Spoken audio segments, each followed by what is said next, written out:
Hello and welcome to Super Great Kids Stories, wise tales from storytellers around the world, which will make you laugh and sometimes cry. Recommended for ages 5 to 105. I'm Kim and I love stories. Hello, Super Great Kids. I hope you had a happy week. I'm very happy because we had a lovely live show in London and it was very exciting meeting some of you in person. It was magical all being together in one space and everyone knowing the same stories. A big thanks to everyone who came and made it such a special day. There's a cartoon animation on our Facebook page to celebrate the occasion. Now, I know lots of you weren't able to make it because it was in London, but there will be other live shows, and our super great friend Paul has filmed it for us. So we'll be posting film footage of the live show for subscribers soon. So look out in Patreon for that.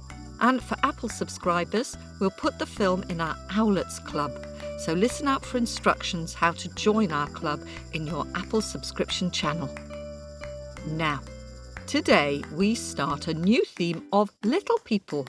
You know, fairies, elves, pixies, gnomes and leprechauns, that sort of thing. And to start us off on our little people adventure is storyteller Rachel Murray, who's from Derbyshire in England. Rachel is going to tell us an English quest story about 3 brothers who set off on an adventure hoping to find treasure. And on the way, they each meet a little red, hairy man. The story today has little people and very big people in it too. Yes, giants. I wonder what you'd rather be, a little person living in a tree with magical powers like flying, or an enormous giant like Finn McCool who can lift up a house and turn it around if it's not facing the right way for the sun. Have a think about that while we have a quick word with the grown-ups. Hello, Super Great Kids. It's me again. What did you decide? Would you rather be a huge giant who can move houses or a tiny magical person who can fly? Well, you can discuss that later with your grown-ups. Right now, it's time for our story. Are you sitting comfortably? Am I sitting comfortably? Then let's give a warm welcome to our storyteller, Rachel Murray. Hey up, Super Great Kids, it's Rachel here. I live in the Derbyshire Dales in England. And Derbyshire sits about in the middle of England, about as far away from the sea as you can get. But I'm surrounded by beautiful hills and wonderful dales, and it's a fine place to be. And this story actually comes from just over the hills from where I live. If I leant out of my bedroom window, I might even be able to see the village where this story comes from. Let's get started. Once upon a time in the village of Yulegrave, there was a young boy called Jack, and he lived with his father and his 2 older brothers. But as is the way with stories, it's always the older brother who gets to go on adventures first. And so it was with Jack's eldest brother. He wanted adventure, he wanted to find his fortune. And he asked his father, and his father gave him his blessing. So the eldest brother, he laid out a cloth on the floor, and he put together some snap, which is basically a Derbyshire word for a little bit of food. And he put together some bread and some cheese, and he tied it up and put a stick through it and put it over his shoulder, and off he went. And he walked a little, he walked a lot until he came to a clearing. And in that clearing there was a stone, and he rested his back against that stone, and he opened up his snap. There was a rustling in the undergrowth and a trembling of the grass, and out into the clearing stepped a little red, hairy man, no bigger than 9 pennyworth of coppers all stacked up together. And the little red hairy man looked at the brother and he went, "Oh, I'm hungry. Will you share your snap with me?" And the eldest brother said, "No, get lost. and flicked him back into the bushes.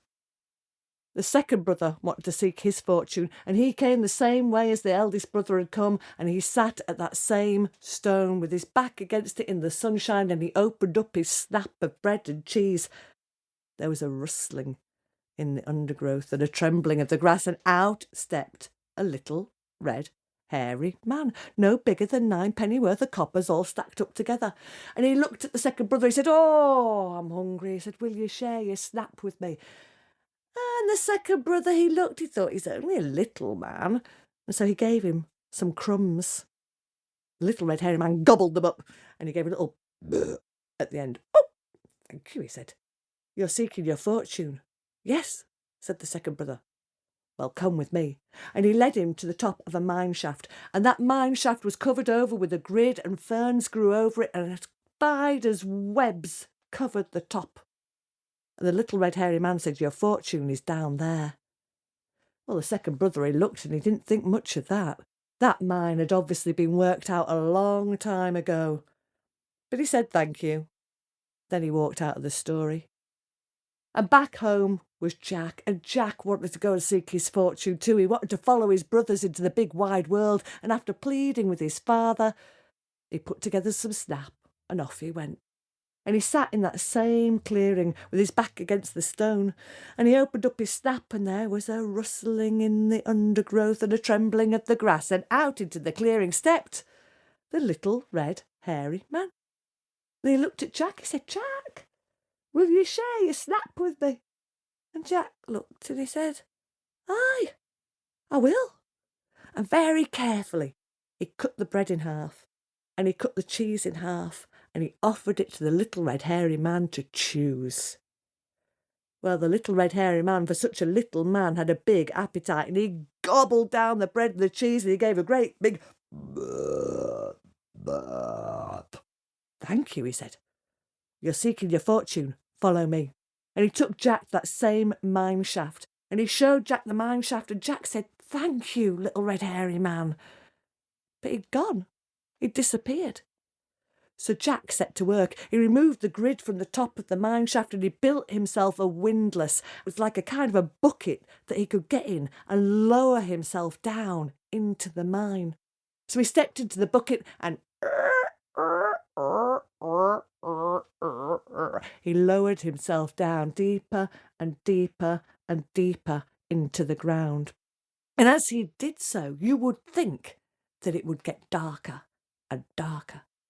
But to Jack's surprise, and my surprise, and maybe to your surprise, it didn't. It got lighter and lighter, until when he landed at the bottom of the shaft with a bump in his bucket, he was in a land of golden glowing countryside, and hills rolling away, much like the land he'd left above. But something was slightly different, and standing at his feet there was the little red hairy man.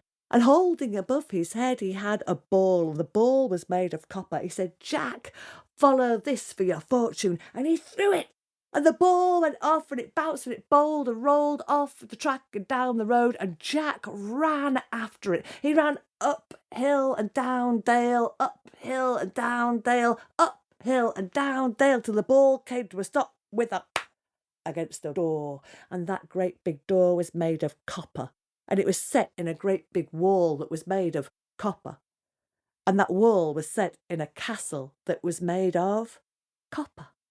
And leaning out of a window, with a copper crown upon her head, there was a princess.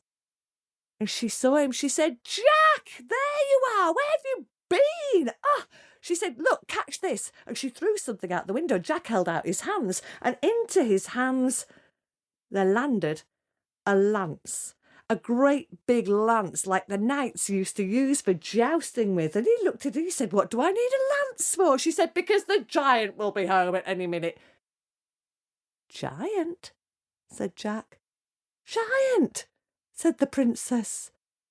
Jack gulped, and then there was a great roar, and the ground trembled, and Jack turned, and lumbering over the hill towards him was the biggest, fattest giant that Jack had ever seen.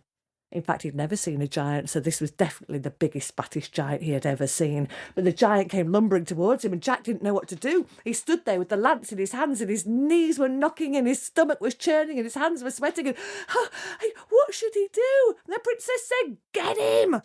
So Jack closed his eyes, and he ran forward with the lance in his hands, and he tripped.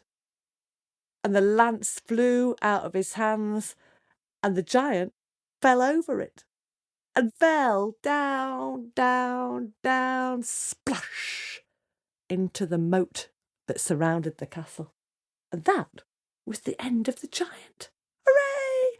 Well, Jack used the lance to fish the set of keys off the giant's belt, and he opened the door of the castle and the door of the tower and the door of the princess's room, and he set her free. And she said, "Would you like a reward?" He said, "Yes, please." So they went down to the cellar, and there was a chest made of copper, and when they opened it up, it was full of coins, and those coins were made of copper. So Jack filled a saddlebag full of copper coins, and he put it across one of the horses that he found in the stables, and he climbed onto a horse, and the princess, she climbed onto a horse. And Jack said, "Now what?" She said, "Well, I've got to go home," she said. "My parents will be wondering where I've been." So off she went, and she rode out of the story. And Jack wondered what to do. But then there was a little in, and he looked down, and there at his feet was the little red hairy man. And he was holding a ball above his head, and that ball was made of silver. And he said, "Jack, for your fortune follow this," and he threw the ball, and the ball went off, and it bounced, and it bowled, and it rolled off the track and down the road, and now Jack on his horse set off after the silver ball. He was enjoying riding the horse.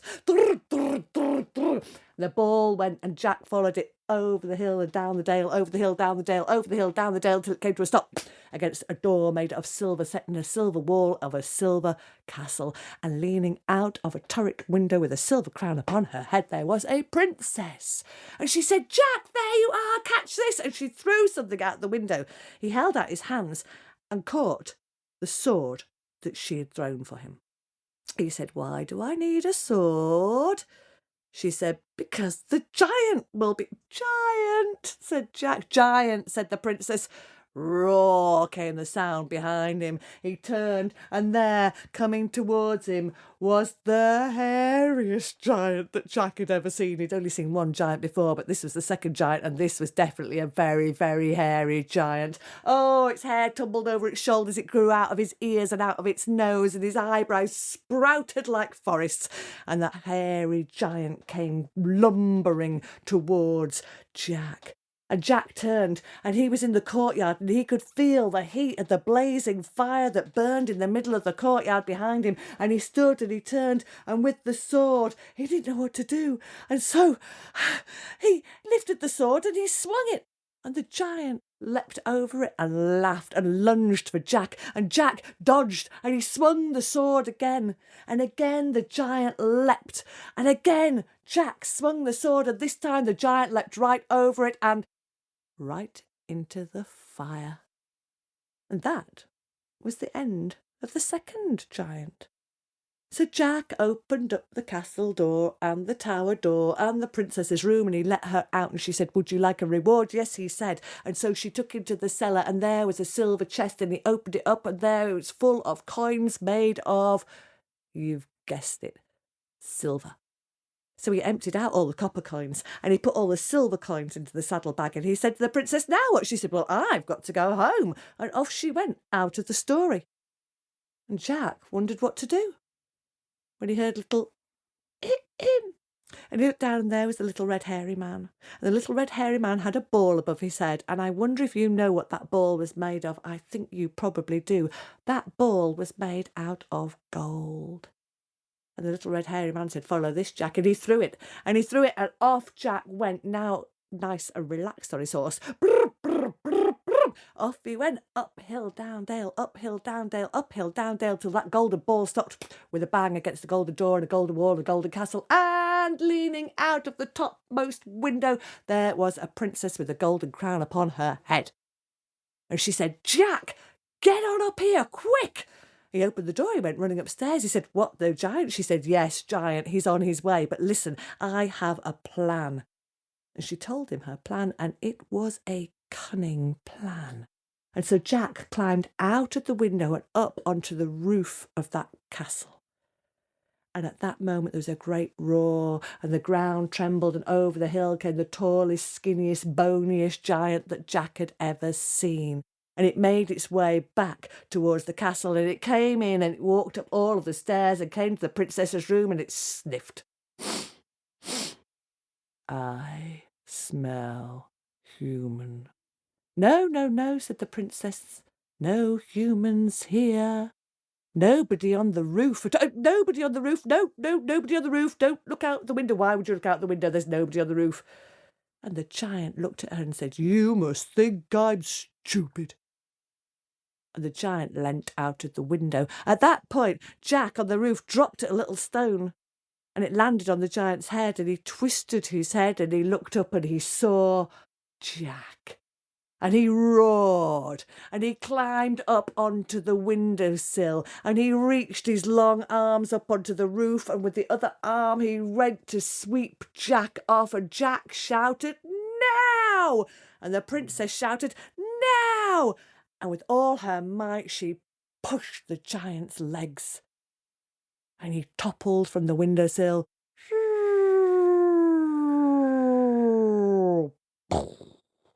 to the ground below. And that was the end of the third giant. "Oh, would you like a reward?" said the princess. "Yes, please," said Jack. And down they went to the cellar, and there was a chest made of gold, and inside it, what do you think there was? Dead right, there was a whole chest full of golden coins. So Jack emptied out the silver coins, and he filled the saddlebag with gold coins, and he put gold coins down his pants and down his vest and down his socks. And then he said, "Well, I suppose you're going home." She said, "Well, I have no home to go to."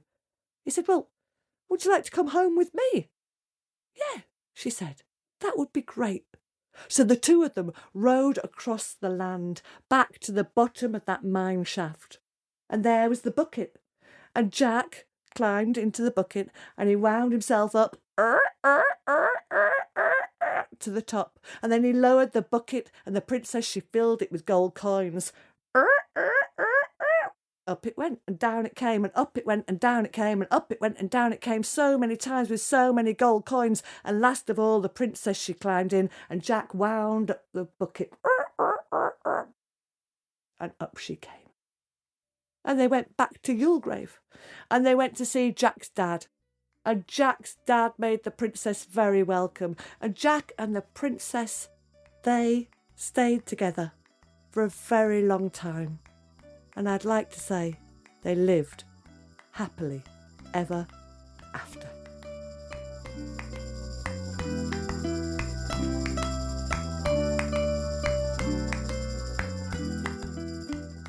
Thank you, Rachel, for that story. I wonder what you'd do if you met a little red hairy man when you were out in the woods. Would you share your snap with him? Snap. I like that word for food. In Yorkshire, where I'm from in England, we say grub, which isn't such a nice word as snap. I wonder if you have a slang word for food where you live. That little man was a bit like a fairy godmother to Jack, wasn't he? Of course, you know that fairies are not always flippy-flappy happy little beings with pale wings and magic wands who make wishes come true. No, just like big folk, little folk are not always well behaved. And you know, in the past, people were really afraid of fairies. So afraid that they didn't want to speak the word fairies in case it brought them bad luck.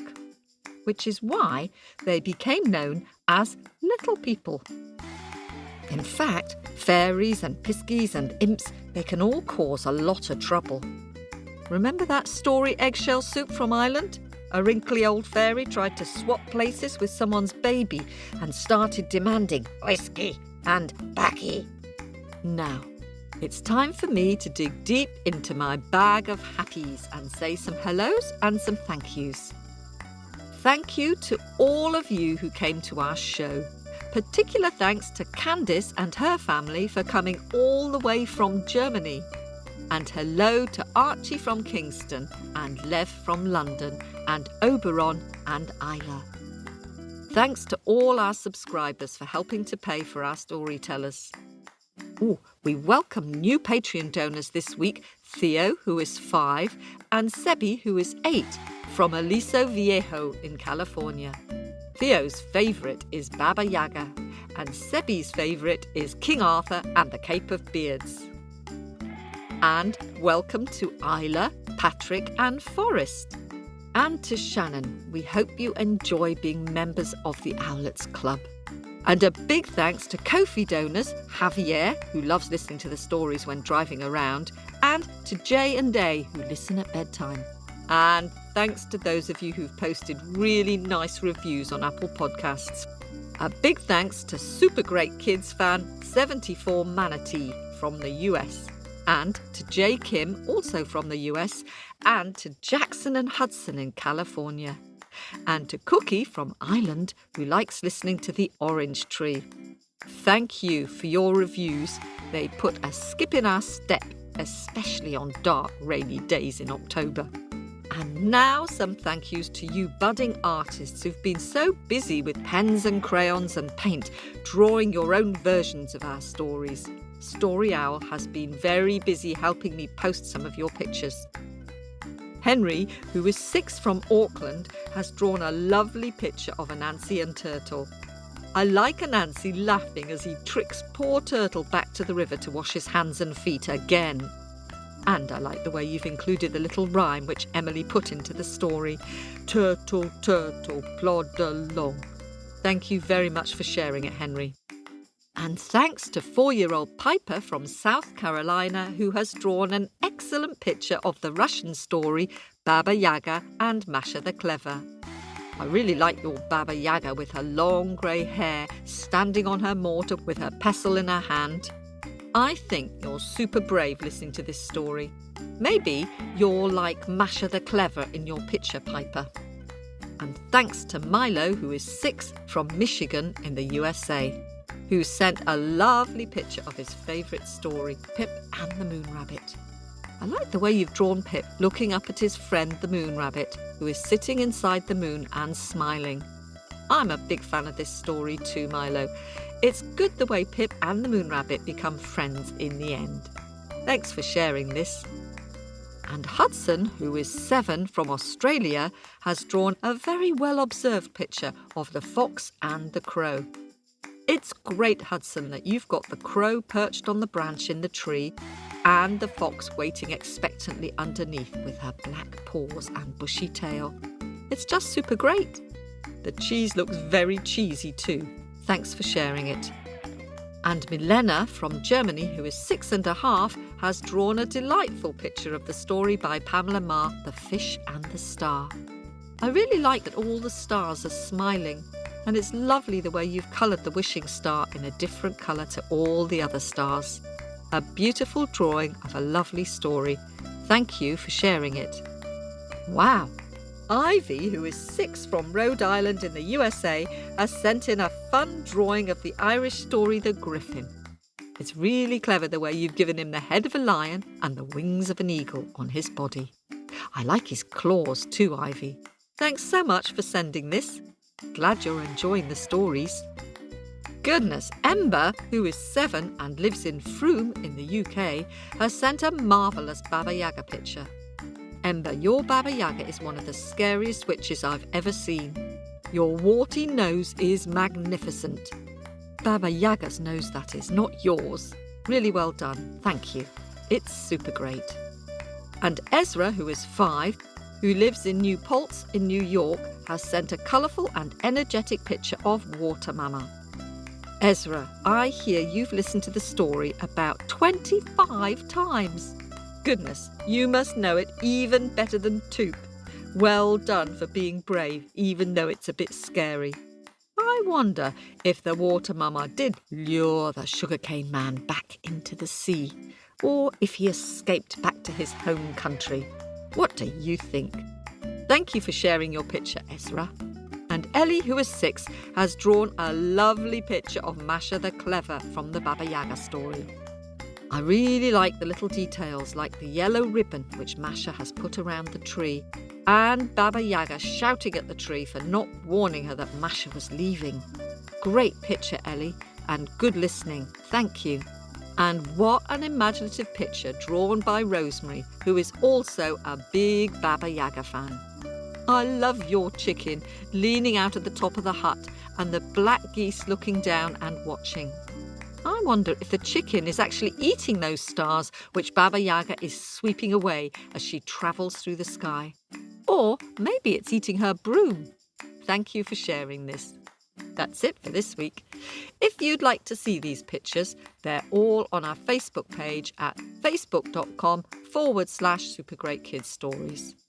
And thanks to all our subscribers for making this episode possible. Keep making up your versions of these stories and telling them to anyone who'll listen. This podcast was produced at Wardour Studios in London.